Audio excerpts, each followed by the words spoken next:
কুমড়ো আলু পটলের তরকারি এইভাবে করলেও খুব ভালো লাগে।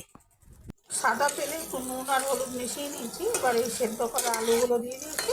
আলুগুলো এবার ভেজে নেব। আলুগুলো লালচে করে ভেজে নিয়েছি।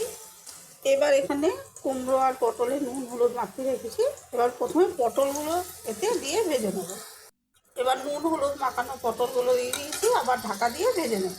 পটলগুলো ভাজা হয়ে গেছে। ওই তেলেই আমি এখানে গোটা ধনে, গোটা মেথি আর সাদা জিরে ফোড়ন দিয়েছি।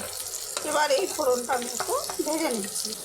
ফোড়নটা ভেজে নিয়েছি, একটু হিং দিলাম।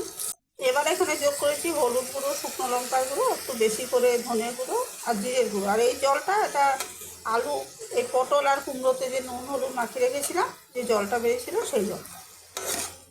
এবার এই সব কিছু আমি ভালো করে নাড়াচাড়া করে মিশিয়ে নিচ্ছি।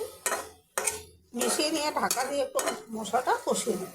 মশলাটা কষানো হয়ে গেছে। এবার এই কুমড়োটা নুন হলুদ মাখিয়ে রেখেছিলাম, জলটা তো দিয়ে দিয়েছি আগে। এবার নুন হলুদ মাখানো কুমড়োটা দিয়ে দিলাম। এখন সব কিছু আমি ভালো করে নাড়াচাড়া করে মিশিয়ে দিই। পটল আর কুমড়োতে আগে থেকে নুন হলুদ মাখানো ছিল, তাই এই নুনটা এখন দিলাম, লাগলে পরে আবার দেবো। এই যে নুনটা আমি ভালো করে মিশিয়ে নিয়েছি, ঢাকা দিয়ে রান্না করে নেবো, যাতে কুমড়োর থেকে জলটুকু বেরিয়ে শুকিয়ে ভাজা ভাজা হয়ে যায়। কুমড়োটা হালকা ভাজা ভাজা হয়ে জল শুকিয়ে এসছে। এখন আমি এই জলটা যোগ করলাম। জলটা ভালো করে মিশিয়ে দিয়ে আমি ঢাকা দিয়ে রান্না করে নেবো, যতক্ষণ না কুমড়ো পটল সব সেদ্ধ হচ্ছে আর জলটা শুকিয়ে যাচ্ছে। জলটা দিয়ে ঢাকা দিয়ে রান্না করে নিয়েছি। সবজি সেদ্ধ হয়ে গেছে, জলও কমে এসছে। এবার আমি এই গুড়টা দিয়ে দিলাম।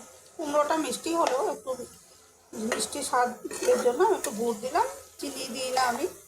তো গুড়টা দিয়ে আবার ঢাকা দিয়ে এটা রান্না করে নেবো, এতে গুড়টাও গলে যাবে আর যেটুকু জল আছে ওটাও শুকিয়ে আসবে।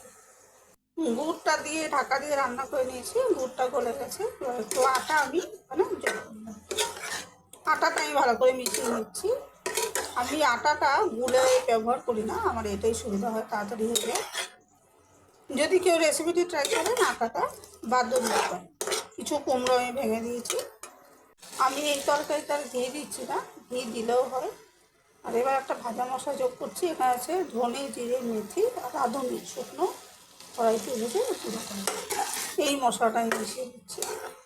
আর যদি কেউ রেসিপিটি ট্রাই করেন, মেথি বা রাঁধুনি যেগুলো আমি দিয়েছি ভাজা মশলা, সেটা বাদ দিয়েও করতে পারেন। পছন্দ মতো মশলা দিতে পারেন, অথবা পাঁচফোড়ন ভাজা করেও দিতে পারেন। যাই হোক, রান্নাটা আমার হয়ে গেলে কুমড়ো আলু পটলের তরকারি এইভাবে করলেও খুব ভালো লাগে।